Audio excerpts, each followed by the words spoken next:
지난 주일은 종교개혁 주일이었습니다. 그래서 많은 교회들이 종교개혁 주일로 지키고 또 거기에 맞는 설교도 하고 그랬었습니다. 이 종교개혁자들이 목숨 걸고 외쳤던 5가지 구호가 있습니다. 그것이 오직 성경, 오직 믿음, 오직 은혜, 오직 그리스도, 오직 하나님께 영광. 이 5가지의 이 외침을 외치면서 종교개혁을 주도했고 이끌었고 마침내 종교개혁을 아름답게 이루었습니다. 특별히 오직 성경이라는 이 외침 속에는 그때 당시의 종교개혁자들이 오직 성경 말씀으로 그 시대를 향하여서 말씀하시는 하나님의 메시지를 두렵고 떨리는 마음으로 듣고 받아서 그 자기가 듣고 받은 대로 온전히 실천함으로 그 개혁을 주도했다라는 것입니다. 그렇게 보면 오늘날 저와 여러분, 오늘날 우리도 역시 오직 성경 말씀을 통해서 다른 것이 아닌 오직 성경 말씀을 통해서 주시는 하나님의 음성을 우리가 듣고 받아서 우리 삶을 계속해서 개혁해 나가야 되는 그런 책임을 가지고 있는 것입니다. 이 개혁이라는 것이 중세시대 때의 그 잠시 종교개혁, 그 개혁으로 끝나는 것이 아니라 사실은 이 개혁이라는 것은 우리 삶 속에 계속해서 날마다 이루어져 가야 되는 것입니다. 우리 자신이 계속해서 변화되어져 가야 되는 것입니다. 교회도 계속해서 변화되어 가야 되는 것입니다. 더 성숙해져야 되는 것입니다. 근데 이 모든 개혁의 이 과정들은 하나님 말씀으로만 되어져야 된다라는 것입니다. 그래서 말씀 중심의 삶을 사는 성도다 이렇게 얘기할 때는 말씀 중심의 삶을 사는 성도는 하나님 말씀을 듣고 그 말씀을 깊이 마음에 새기고 그 들은 말씀을 실천하며 살아내려고 애쓰고 애쓰는 그런 삶. 그것을 말씀 중심의 삶이라고 얘기할 수 있습니다. 그래서 한 개인 성도뿐 아니라 성도들이 모인 이 교회 공동체도 말씀 중심의 공동체로 든든히 서 가야만 됩니다. 교회가 말씀 중심의 교회가 되지 않으면 문제가 커집니다. 한 개인 성도나 교회 공동체가 하나님 말씀 중심으로 오랫동안 계속해서 서 있지 못하면 하나님께서는 때로는 시련과 연단을 통해서라도 그 한 성도나 한 공동체를 말씀 중심으로 돌아서게 하신다라는 것입니다. 예를 들어서 이제 잘 아시는 이스라엘 백성들이 바벨론의 포로로 잡혀갔던 그 어떤 역사적 사건을 우리가 생각해 보면 바벨론의 포로로 끌려간 하나님의 백성들은 70년이라는 어떤 치욕적인 시간을 거기서 보냅니다.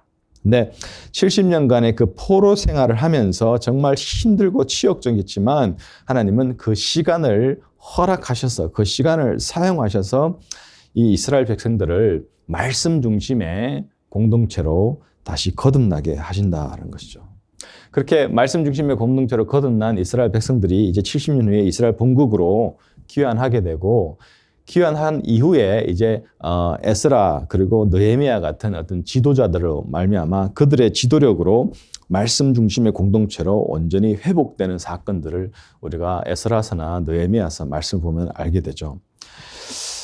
특별히 느헤미야서 8장 8절에서 10절 말씀을 읽어보면요. 하나님의 율법책을 낭독하고 그 뜻을 해석하여 백성에게 그 낭독하는 것을 다 깨닫게 하니 백성이 율법의 말씀을 듣고 다 우는지라. 총독 느헤미야와 제사장 겸 학사 에스라와 백성을 가르치는 레위 사람들이 모든 백성에게 이르기를 오늘은 너희 하나님 여호와의 성일이니 슬퍼하지 말며 울지 말라 하고 느헤미야가 또 그들에게 이르기를 너희는 가서 살찐 것을 먹고 단 것을 마시되 준비하지 못한 자에게는 나누어 주라. 이날은 우리 주의 성일이니 근심하지 말라. 여호와로 인하여 기뻐하는 것이 너희의 힘이니라. 이렇게 바벨론에서 돌아온 후 에스라는 수문 앞 광장에서 모임 이스라엘 백성들에게 하나님 말씀을 낭독하고 그 말씀을 풀어서 해석하고 이제 설교를 하는 것이죠. 그래서 하나님 말씀을 가지고 바르게 해석하며 설교할 때 백성들이 그 말씀의 뜻을 깨닫게 되고 그 말씀의 뜻을 깨닫게 되니까 백성들이 자신의 정말 잘못을 깊이 깨닫게 된 거예요. 그러면서 말씀에 보면 백성들이 그 깨달은 바 울었다라고 얘기합니다. 자신의 잘못을 깨닫고.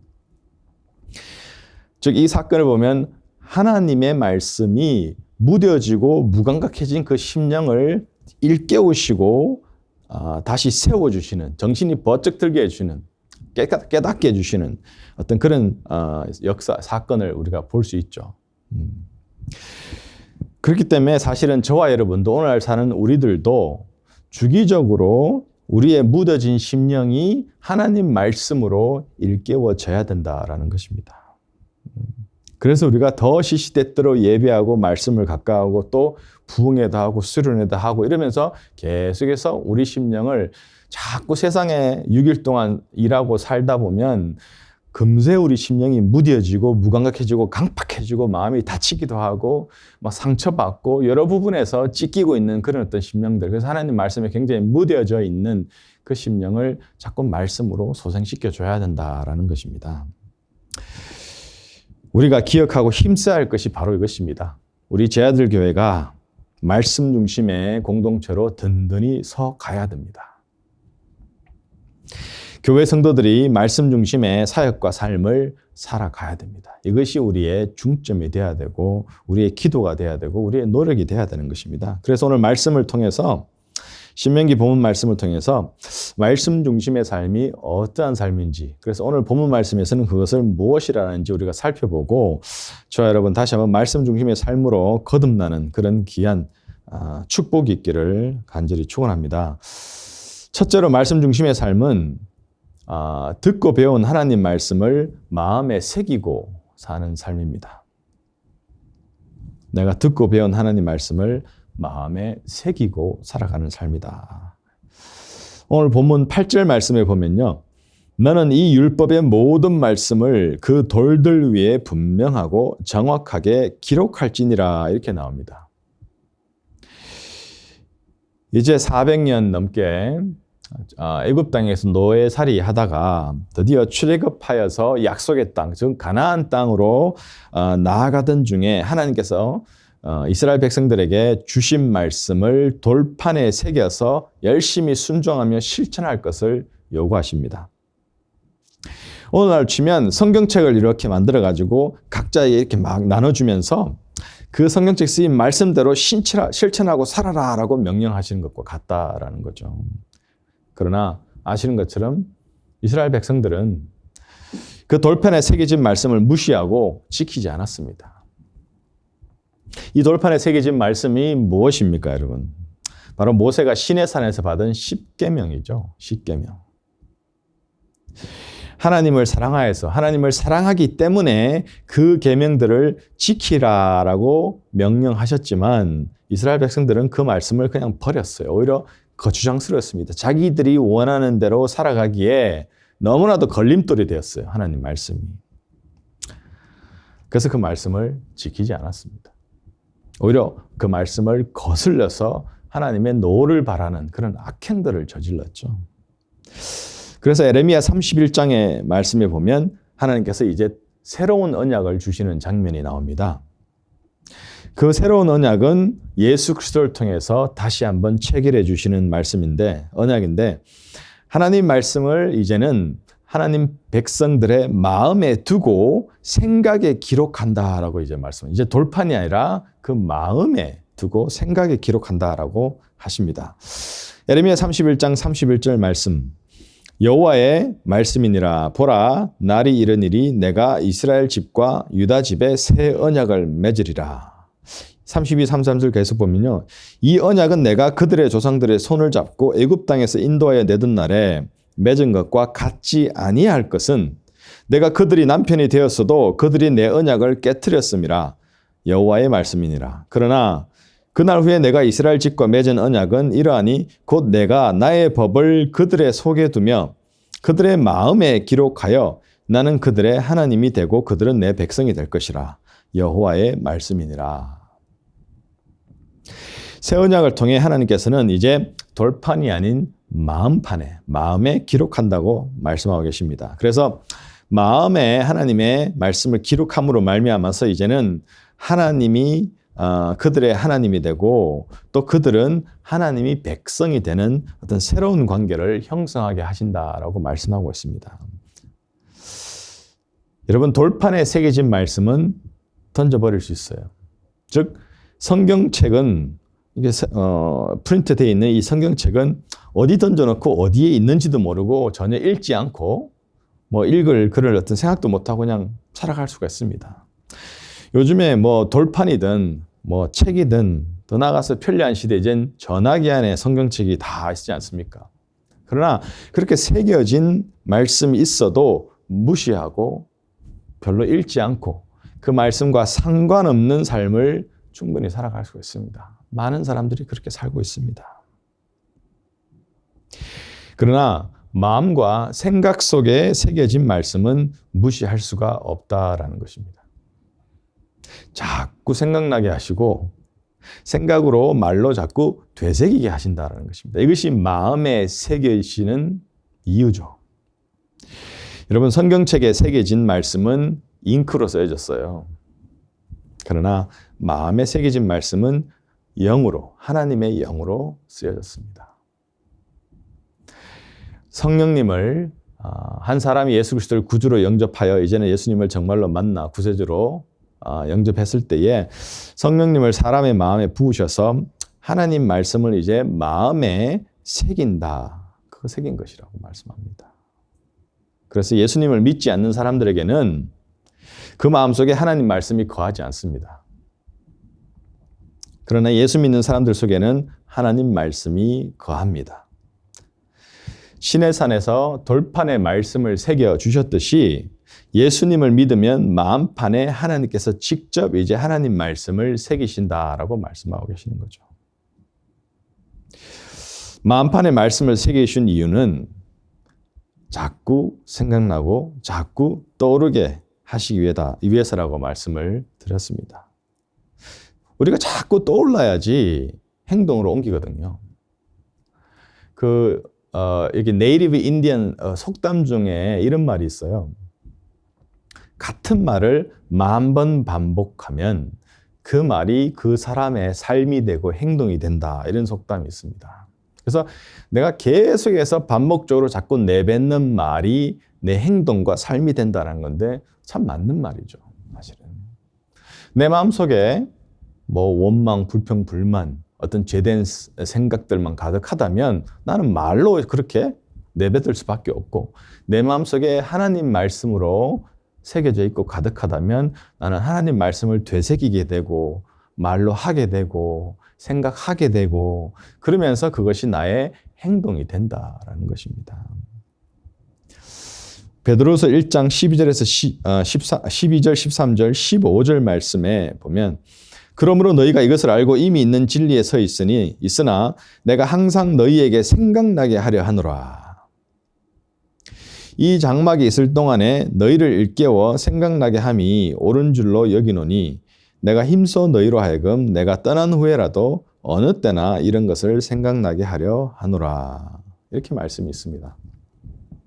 예수님 믿고 하나님 말씀이 그 마음속과 생각 속에 있는 성도들은 설교 말씀이나 성경 공부 아니면 이제 말씀을 읽고 말씀을 묵상을 통해서 그 마음속에 자꾸 말씀들이 되새겨지고 자꾸 일깨워지고 아 그렇지 이런 말씀이 있었지 아 맞아 하나님이 이렇게 가르치셨지 하나님이 이런 걸 명령하시지 아 맞아 하나님께서 이 말씀을 내 인생 가운데 계속해서 강조하고 계시지 자꾸 일깨워지는 거예요.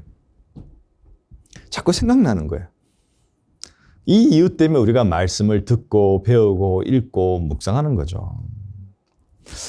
예수 그리스도의 영인 성령님을 받아서 그 마음에 하나님 말씀이 새겨지지 않은 사람은 아무리 말씀을 들어도 깨닫지 못합니다. 요즘에 참 어떻게 보면 웃지도 울지도 못하는 현상들이 크리스찬이라고 말하는 사람들이 참 많아요. 미국의 85%는 크리스찬이라고 얘기하지 않습니까?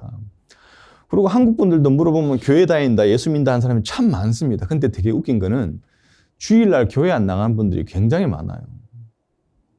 구원의 확신이 있어요? 물으면 구원의 확신이 있대요. 근데 예배 안 나와요.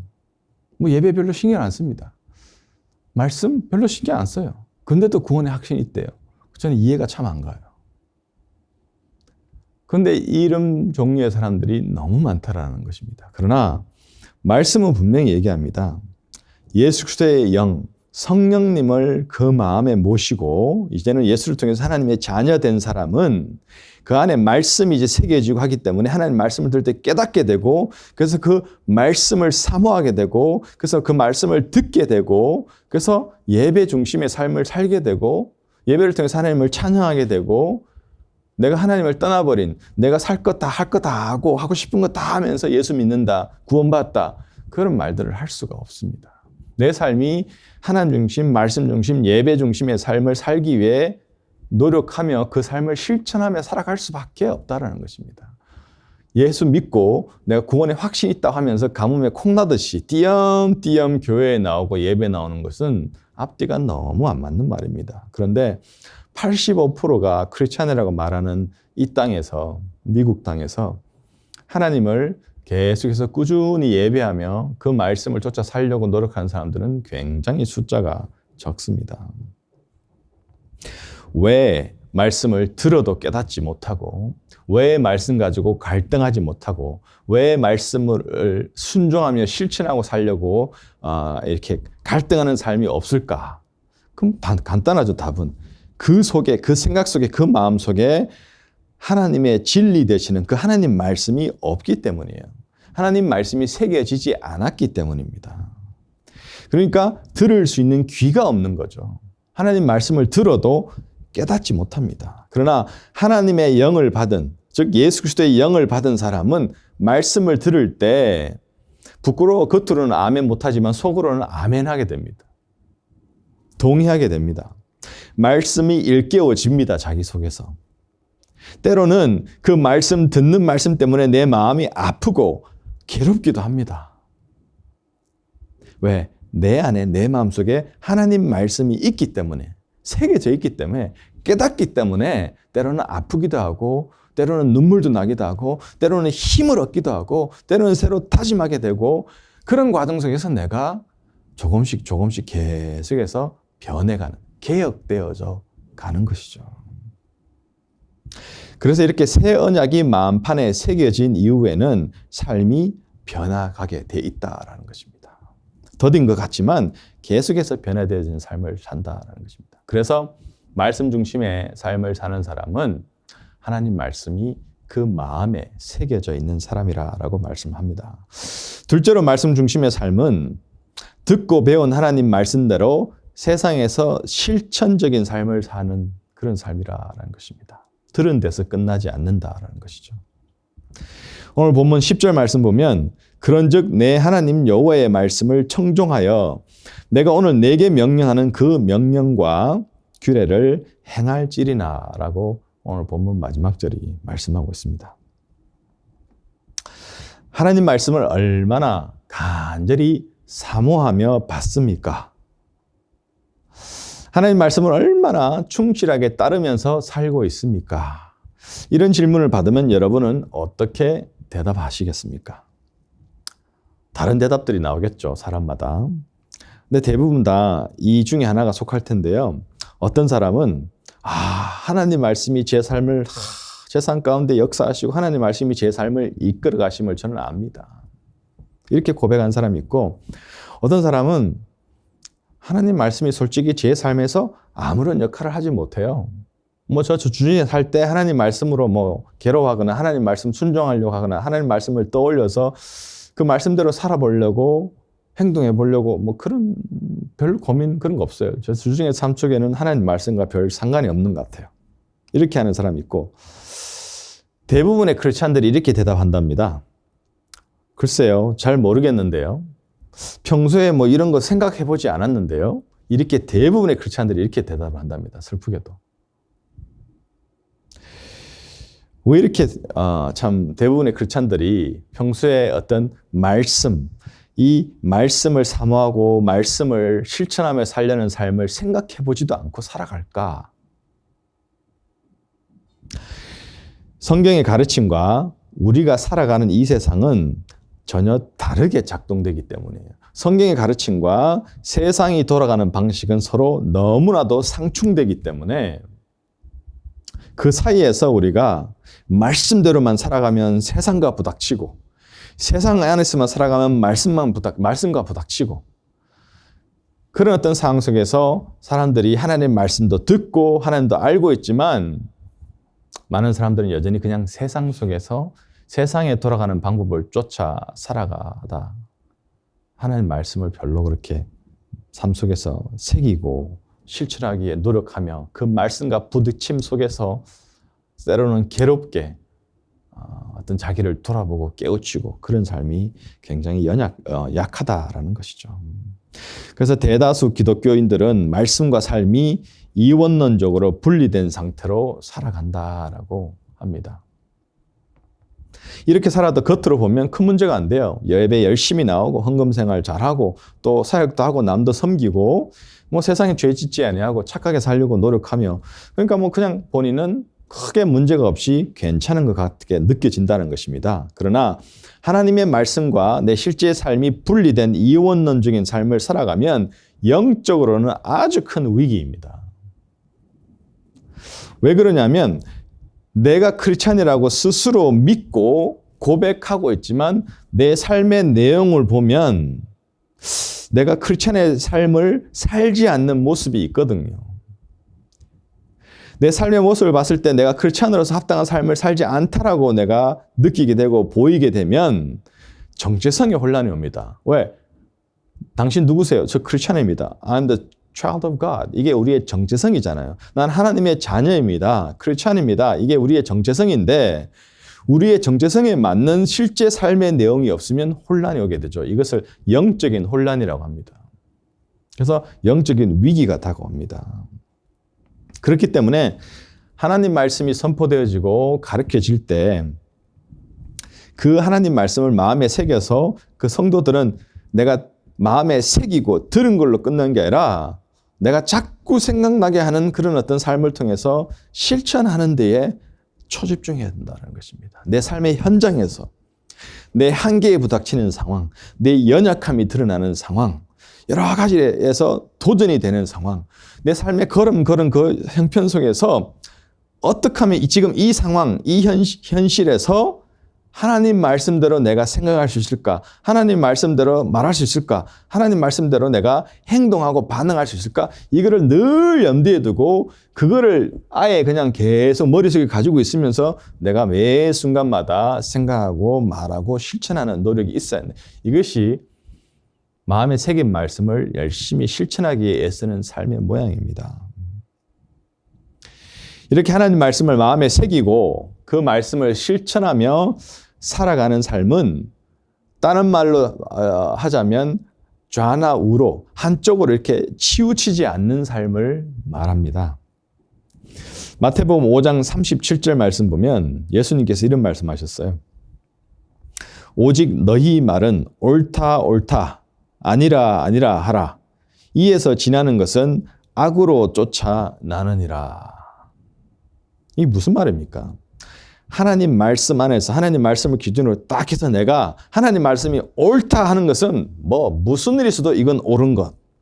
하나님 말씀의 기준에서 이거는 아니다 하는 것은 무슨 일이 있어도 나는 아니다. 이게 내 상황과 형편을 봐서 이게 말씀에서는 옳다 그랬는데 내가 이랬다가 안 될 것 같은데 싶어서 아닌 것 같기도 하네요. 하나님 말씀이 아니다 그랬는데도 내가 손해볼까 봐 내가 억울한 일 당할까 봐 맞는 것 같아요. 이러지 말라는 것입니다. 그렇게 이 한쪽으로 치우치게 되면 예수님 뭐라고 하시냐면 그것은 악으로 쫓아 나온다라고 했습니다. 악으로. 그래서 하나님 안에서 하나님 말씀을 따라서 옳은 건 옳다, 아닌 건 아니다 하면서 십자가만 바라보며 나아가는 그 길, 그것이 치우치지 않은 삶, 즉 말씀을 온전히 실천하는 삶이다라고 말씀하고 있습니다. 하나님 말씀을 사모하고 순종하는 삶이 치우치지 않는 삶이고 하나님이 정말 기뻐하시는 삶이라는 것입니다. 순종하며 치우치지 않는 삶의 예를 한번 생각해 보겠습니다. 우리 하나님 들은 말씀을 내가 열심히 실천적으로 살려고 노력하는 그 삶, 타협하지 않는, 치우치지 않는 삶, 그 삶의 예를 보면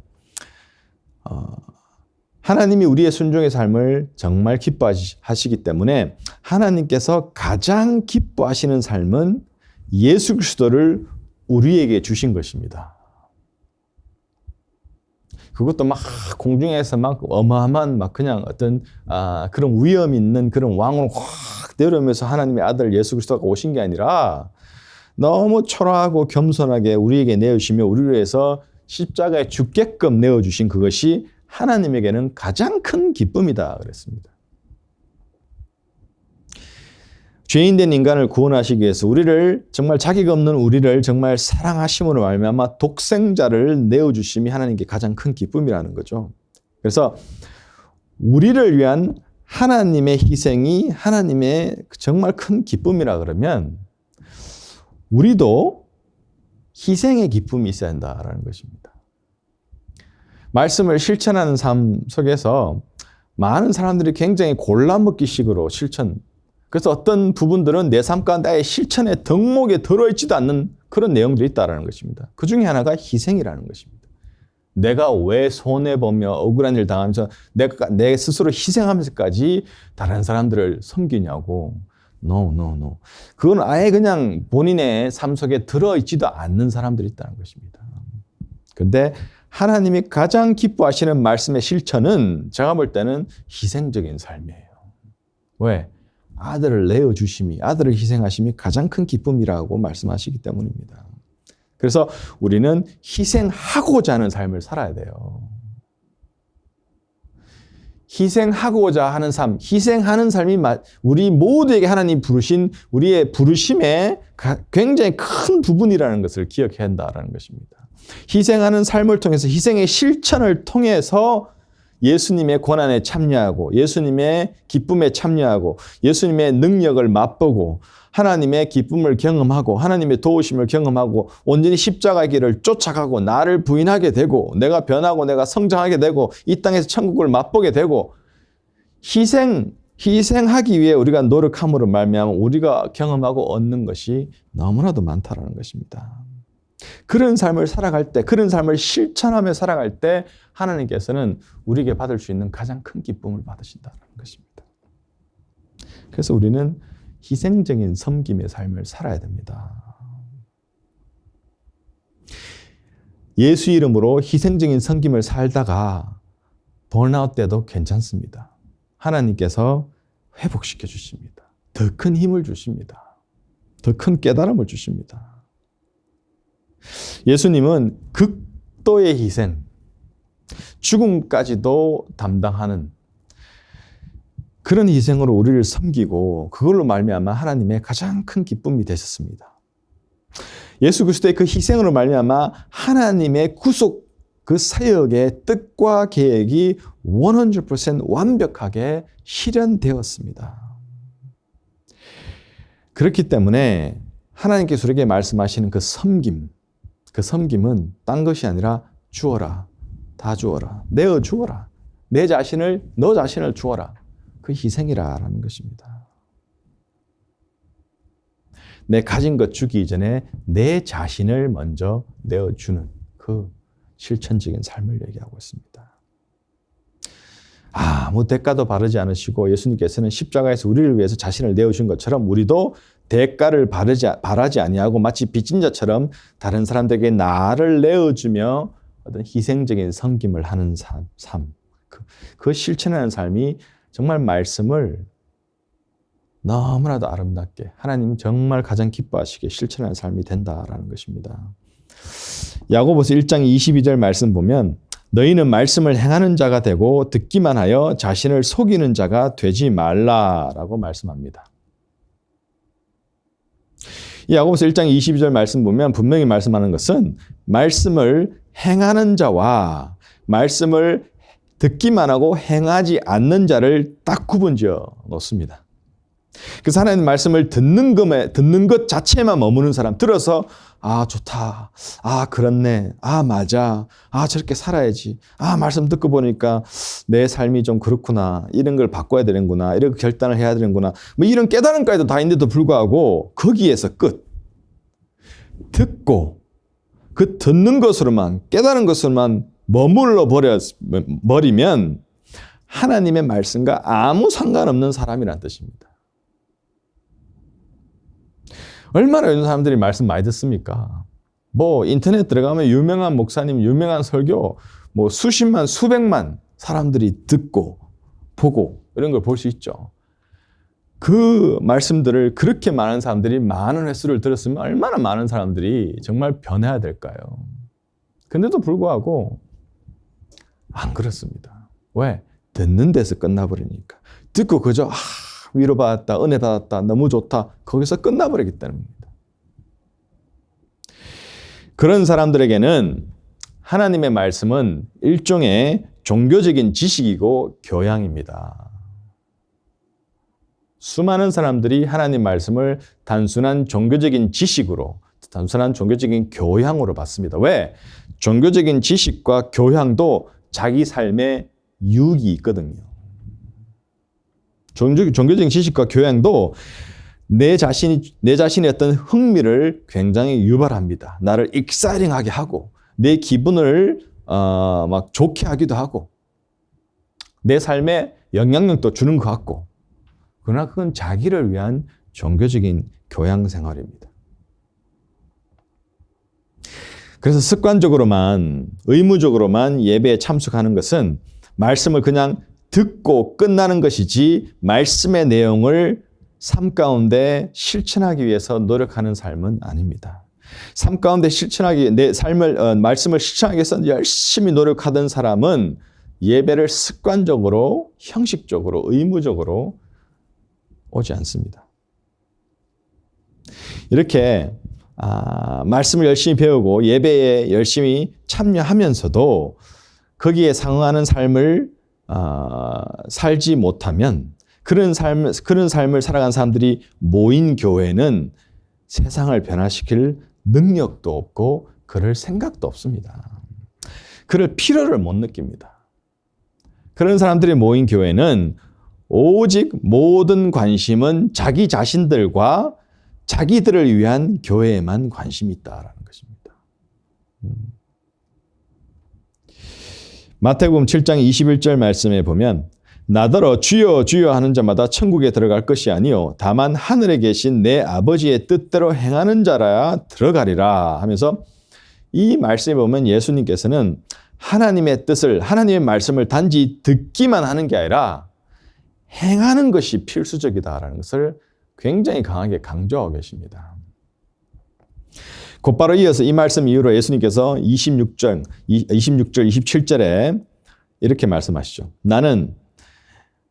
나의 이 말을 듣고 행하지 아니하는 자는 그 집을 모래 위에 지은 어리석은 사람 같으리니 비가 내리고 창수가 나고 바람이 불어 그 집에 부딪힘에 무너져 그 무너짐이 심하니라.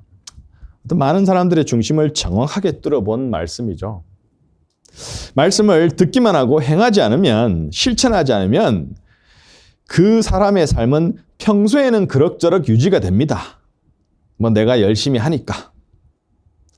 이런 생각으로 삶이 그럭저럭 유지가 되어 갑니다. 계속해서. 그러나 그 삶 속에 어떤 비바람이 몰아치는 어떤 역경이, 어려움이 몰아닥치면 그 중심부터 흔들리고 무너진다라고 말씀하십니다.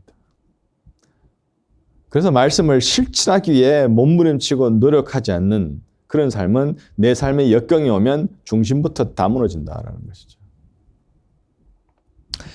사랑하는 여러분, 하나님 말씀 듣고 배워서 내 마음에 새겨진 말씀을 그냥 내가 들음으로, 그저 좀 깨달음으로 끝나지 말고 내 마음에 새겨진 말씀을 열심히 실천하며 살아가기를 간절히 축원합니다, 여러분. 이것이 예수 그리스도의 십자가의 그 십자가의 사랑이 여러분 삶을 통해서 보여지고 전해지는 삶, 즉 하나님이 가장 기뻐하는 삶이기 때문입니다. 실천을 위해서 부단히 노력하십시오. 갈등하십시오. 도움을 구하십시오. 실천에 실패하며 그것 때문에 힘들고 하나님께 엎드리는 가운데 하나님의 도움의 손길을 경험하십시오. 그러면서 하나 둘씩 실천되어지는 삶 속에서 열려가는 내 삶의 그 실천의 열매들을 보며 그 단맛을 내가 맛보며 야, 이것이 정말 예수 믿는 것이구나. 이것이 정말 하나님의 자녀의 삶이구나. 이것이 말씀의 능력이구나. 그런 내 삶을 정말 기뻐하시는 그 하나님을 삶 속에 체험하고 살아갈 수 있기를 바랍니다. 말씀의 중심의 삶 세 번째 마지막은요. 말씀을 따라 실천적인 삶을 살기 때문에 고난을 각오한 삶입니다.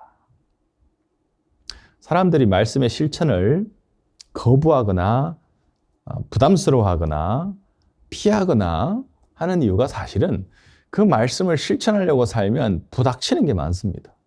걸리는 것이 많습니다. 심지어는 여러 가지 고난, 역경도 따르기 때문입니다. 그러나 말씀에서 예수님은 분명히 하나님의 자녀로 살기 때문에 예수 사랑하여 그분께 순종하며 그분 제자로 살아가기 때문에 세상이 우리를 미워한다. 세상이 너를 미워하는 것은 너를 미워한 게 아니라 세상이 나를 미워하기 때문에 나를 따르는 너도 미워하는 거다라고 말씀을 하셨죠. 그래서 하나님 말씀을 실천하는 삶은 고난을 각오한 삶입니다. 고난을 각오한 삶. 부모가 자녀를 너무 사랑하기 때문에 부모가 자녀를 위해서 고난을 각오하고 고난받고 심지어는 자기 목숨을 버리는 일에도 주저하지 않고 오히려 기쁨으로 감당한 이유는 그 자녀를 심히 사랑하기 때문이죠. 우리에게 모든 걸 부어주시고 아낌없이 내어주셔서 우리를 너무너무 사랑하셔서 아들까지 십자가에 내어주신 그 하나님 사랑에 감동되어 예수를 통해 하나님 자녀가 되어 그분의 영을 받은 사람이면 하나님을 사랑하는 것이 당연한 것입니다. 그리고 저와 여러분 모두 하나님을 사랑합니다. 저도 알고 여러분을 압니다. 그래서 우리가 하나님을 사랑하는 그 사랑이 커지면 커질수록 우리는 내가 사랑하는 그 하나님 말씀대로 살기 위해서 내가 다짐하게 되고 노력하게 되고 그것 때문에 고난이 올지라도 그 고난도 기꺼이 각오하고 살아가게 된다라는 것입니다. 사도행전 8장 1절 말씀에 보면 이런 말씀이 있습니다. 그날에 예루살렘에 있는 교회에 큰 박해가 있어 사도 외에는 다 유대와 사마리아 모든 땅으로 흩어지니라. 그날에라고 시작하는데 이날은 무슨 날이냐? 그날은 스데반 집사가 담대히 예수님을 전하다가 돌에 맞아 죽은 날입니다. 그 사건을 계기로 유대인들이 아주 이제는 대대적으로 예루살렘 전체를 통틀어서 이제는 막 교회와 예수 그리스도를 따르는 성도들을 핍박하기 시작합니다. 아주 무섭게 몰아붙여 핍박합니다. 당연히 그 배후에는 사단이 있었죠. 여러분, 세상 대부분의 사람들이 종교를 갖는 이유는 내 삶 속의 어떤 재앙과 어려움, 고난, 고통을 피하고 내가 복받아서 평안한 삶을 누리는 것을 위해서 종교를 가집니다. 이것이 대부분의 세상 사람들의 이유입니다. 종교를 갖는. 그런데 예수님 믿고 하나님 말씀대로 사는 것 때문에 고난당하고 박해를 받게 되면 교회 다니고 예수 믿는 걸 그만둘 사람들이 무지하게 많이 나온다. 예수님을 또 하나님 말씀을 버리는 사람들이 많이 나온다라고 성경책은 말씀합니다. 박해와 고난을 당하면서도 예수 믿는 것, 하나님 말씀대로 사는 것 포기하지 않고 살면 그야말로 하나님께는 엄청나게 큰 영광이 된다. 그런 사람들을 통해서 하나님 나라가 확장되고 교회가 든든히 쓰고 교회가 확장되고 주변 사람들이 예수를 알게 되는, 그래서 하나님이 너무나도 큰 영광, 고난 속에서 놀라운 하나님의 역사들이 이루어지는 그런 일들을 경험하게 되는 것을 우리가 역사를 통해서 보았고 말씀을 통해서 우리가 깨닫게 되고 심지어는 또 우리가 살아가면서 체험하게 되는 변하지 않는 진리의 간증인 것입니다. 여러분은 예수 믿는다고 핍박받거나 불이익을 받아본 적이 있습니까? 없다면 그런 때가 올지도 모릅니다. 그런 때가 올지도 모르기 때문에 지금 평안하시다면 평안할 때 여러분의 믿음을 굳건하게 해야 됩니다. 비바람이 몰아칠 때 안에서부터 무너지는 모르의 믿음이 아니라. 성경 말씀에는 예수님이 다시 오시는 재림 직전에는 교회가 세상으로부터 극심한 환난을 당하고 고난을 겪게 될 것이라고 분명하게 예언하고 있습니다. 예수님 자신이 그렇게 말씀하셨습니다. 그래서 그리스도인이 세상에 사는 동안 예수 믿고 말씀대로 실천하기 때문에 겪는 고난은 가나안 땅을 향해서, 그 약속의 땅을 향해서 나아가는 그 과정, 그래서 그 약속 땅을 향해서 나가는 그 통과하는 그 어떤 광야 같은 어떤 그런 길인 것입니다. 그 광야에서는 많은 도전과 고난이 있었죠. 여러분, 우리도 예수 그리스도의 부활의 영광에 참여하기 위해서는 예수 그리스도의 고난에도 반드시 동참해야 된다는 것입니다. 그래서 내가 교회를 위해, 주님의 영광을 위해, 주의 백성을 위해, 하나님 나라를 위해 좀 힘들게 살고 고난을 견딘 것이 정말 감격되고 감사하고 잘했다고 확신하고 느껴지고 생각될 때가 반드시 옵니다. 머지않아 옵니다. 인생은 길지 않습니다. 세상은 잠깐이고 하나님 나라는 영원하니까 고난도, 손해보는 것도, 억울함도 잠깐이고 하나님 나라에서의 안식과 영광은 영원하다라는 것입니다. 고난을 각오하고 말씀을 실천하여 살아가 보십시오. 손해볼 것을 각오하고 실천하며 살아가 보십시오. 그런 삶은 하나님께서 고난도 이기는 힘을 주시고 그 인생을 기쁘게 하나님께서 간섭하시고 친히 인도하십니다. 그런 삶은 하나님의 능력을 체험하고 놀라운 변화와 성숙을 경험하고 내가 시간이 지날수록 계속해서 더 예수 그리스도의 성품을 닮아가는 그 삶을 내 스스로도 보게 됩니다. 그래서 그 인생은 결국에는 정말 존경받고 위대한 인생이 된다는 것이죠. 그 인생을 하나님께서는 정금, 퓨어 골드 같은 그런 보석으로 하나님께서 만드신다는 것입니다. 그런 인생 통해서 하나님께서 가장 큰 영광을 받으시죠. 고난을 각오한 말씀을 실천하는 인생. 이것이 저와 여러분의 삶의 내용이 되기를 간절히 축원합니다. 말씀을 맺겠습니다. 오늘 말씀 중심의 삶은 결론적으로는 예수 중심의 삶입니다. 예수님께서는 그 마음과 생각에 하나님 말씀만 가득했습니다. 본인의 생각, 본인의 계획, 본인의 열정이 아니었습니다. 하나님 말씀만 가득하고 하나님 말씀만 그 예수님 안에 새겨져 있었죠. 그래서 예수님께서 유일하게 하나님 말씀을 100% 완전하게 실천하셨습니다. 그래서 예수님이 우리의 주인 되십니다. 우리의 모범이 되십니다. 그래서 그분의 하셨던 행동과 말, 그 길을 온전히 쫓아가려고 하는 것입니다. 예수님의 그 실천적인 삶, 정말 그 고난과 능멸을 받으시다가 결국은 십자가에서 죽음까지 당하셨다라는 것입니다. 왜? 예수님은 하나님의 말씀을 온전히 실천하며 그 말씀을 마음에 새기고 그 하나님 말씀을 온전히 실천하기 위해 어떠한 고난도 개의치 않으셨기 때문입니다. 그래서 우리가 예수 중심의 삶을 살아야 되고 그것이 말씀 중심의 삶입니다. 여러분, 예수님처럼 생각하고 예수님처럼 말하고 예수님처럼 실천하기 위해서 내 안에 계시는 하나님의 자녀는 그 안에 성령님이 계시잖아요. 내 안에 계시는 성령님께 자꾸 졸라대며 자꾸 졸라대면서 도와달라고 하세요. 어린아이가 자꾸 부모한테 뭐라고 도와달라고 해달라고 하듯이 여러분 안에 계신 성령님께 계속해서 도와주세요. 성령님, 제 힘으로는 도저히 예수님 가신 길 못 갑니다. 예수님처럼 생각하고 예수님처럼 말 못합니다.